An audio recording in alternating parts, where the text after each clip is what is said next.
Hello everyone. Haryana GK की next class शुरू करते हैं और इसमें हम कवर करेंगे आज तक जो भी क्वेश्चन हरियाणा की नदियों से या झीलों से संबंधित एग्ज़ाम में आए हैं उनको डिटेल में कवर करते हैं, जो कि सीईटी एग्ज़ाम के लिए बहुत ही महत्वपूर्ण है। तो शुरू करते हैं। हरियाणा की कौन सी झील असोला भट्टी वन्य जीव अभयारण्य के निकट है? बड़कल झील, जो कि फरीदाबाद में है। वह झील हरियाणा के थानेश्वर में स्थित है। किताब उल हिंद में उसका उल्लेख भी है। वह झील है ब्रह्म सरोवर। किस पुस्तक में हरियाणा के थानेश्वर और कुरुक्षेत्र के क्षेत्र में बहने वाली नदियों का विवरण दिया गया है? वामन पुराण में। वह नदी जो सोलर झील में डंगशई नामक स्थान के पास शिवालिक श्रेणियों में जन्म लेती है, उसका क्या नाम है? घग्गर। यमुना नदी गंगा नदी से कहाँ मिलती है? इलाहाबाद, जिसको अब प्रयागराज कहते हैं। कौन सी नदी हरियाणा से राजस्थान में प्रवेश करती है? घग्गर। साहिबी नदी वैदिक काल में क्या कहलाती थी? दृष्टवंती।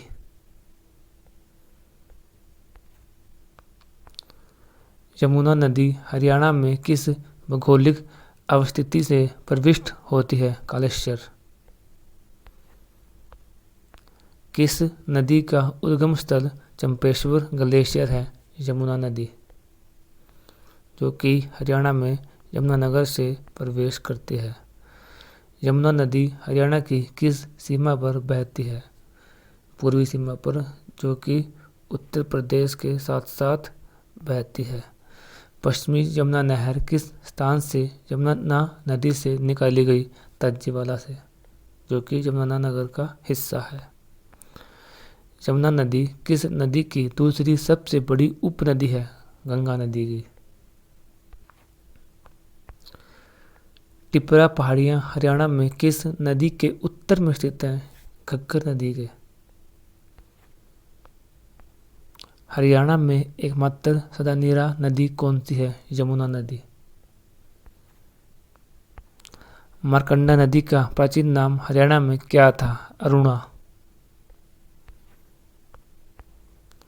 कौन सी नदी शाहपुर गांव से निकलकर लाडवा नामक स्थान पर चोटांग नदी से मिलती है? राक्षी नदी। हरियाणा में फरीदाबाद की वह झील तोमर वंश के शासन के दौरान स्थापना की गई थी? सूरजकुंड।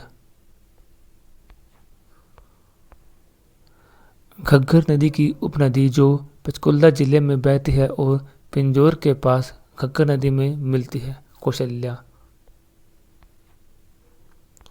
हरियाणा की कौन सी मौसमी नदी निचली शिवालिक की पहाड़ियों से निकलती है? मारकंडा। यमुना नदी हरियाणा में किस जिले से प्रवेश करती है? यमुनानगर से। हरियाणा की प्रमुख नदी है? घग्गर। प्रमुख मौसमी नदी घग्गर है और सदानीरा नदी यमुना है। साहिबी नदी अंत में किस नदी में आकर गिरती है? यमुना में।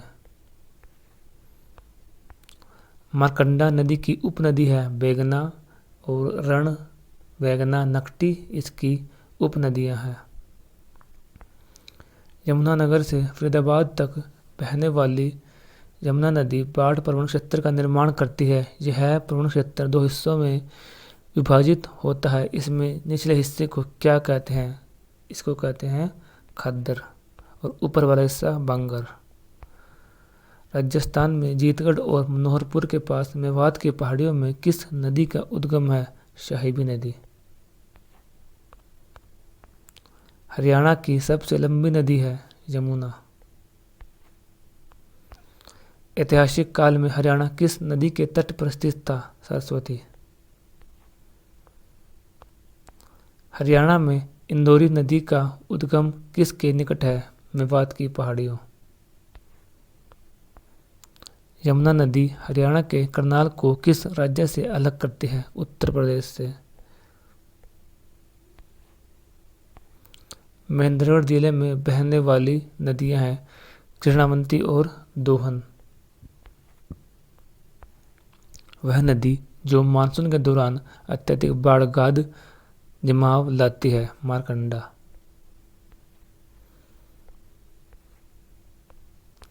टांगरी नदी किस नदी की सहायक नदी है, मारकंडा। मारकंडा नदी किस नदी की सहायक नदी है, घग्गर। हरियाणा में साहिबी, मारकंडा और टांगरी किसके नाम है, नदियों के। घग्गर नदी का प्रदूषण मिटाने के लिए सरकार ने जो उपक्रम शुरू किया उसका क्या नाम रखा गया, घग्गर एक्शन प्लान।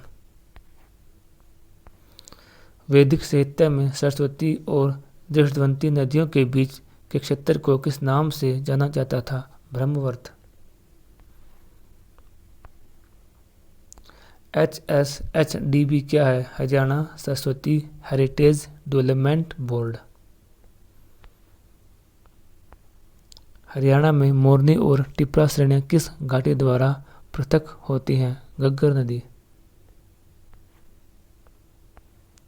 हरियाणा के पश्चिमी गढ़वाल में किस नदी का उद्गम हर की दून ग्लेशियर को माना जाता है, सरस्वती। हरियाणा में 50 किलोमीटर तक बहने वाली गैर बारहमासी नदी कौन सी है, दोहान।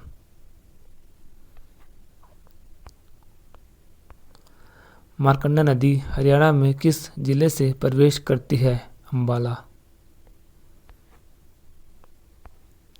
हरियाणा की सदानीरा नदी है, यमुना।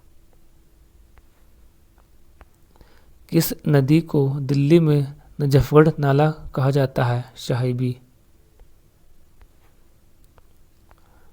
और भटकल झील है फ्रेंड फरीदाबाद में, तिलियार झील रोहतक में है, दमदमा गुरुग्राम में है और ब्लूबर्ड झील हिसार में। So thank you friend, please like, share and subscribe. Thank you. Stay tuned.